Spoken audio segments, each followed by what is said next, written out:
Iniulat po ng Philippine Center for Investigative Journalism na ang distrito.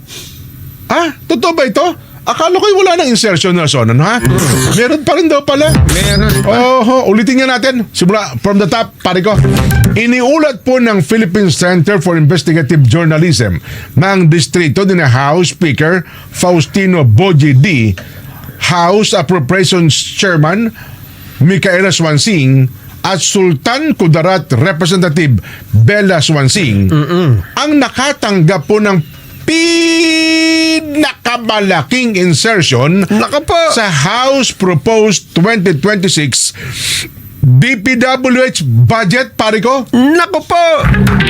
Lumilitaw na sa 23 bilyong piso ang naging insertions sa House Proposed 2026 DP. Sa DPWH na naman ipinasok. Ang distrito pa lamang po ni Speaker Boji D na nasa Isabela 6th District ay meron na raw pong 2.68 billion pesos na insertion.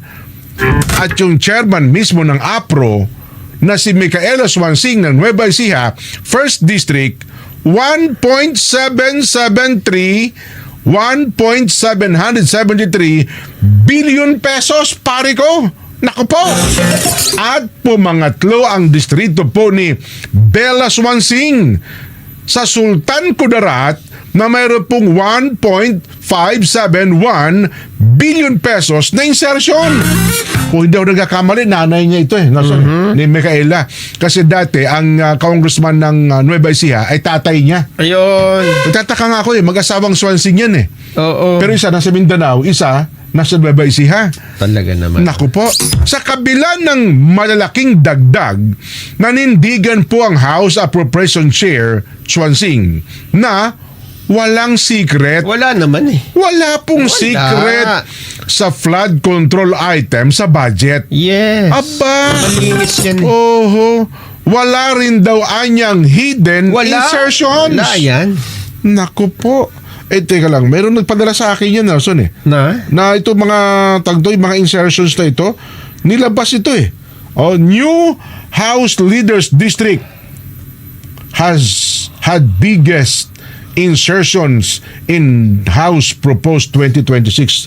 Mantakin mo, akala natin na wala na ito, pero ipinasok pa rin dun ho sa DPWH. Meron pa doon, Eastern Samar, Christopher. Ang dami, billion pa rin, Nelson Sino ba ito isang pinakamalaki? Ito, 6.3. Emano, galing po sa Misamis Oriental, 2nd District.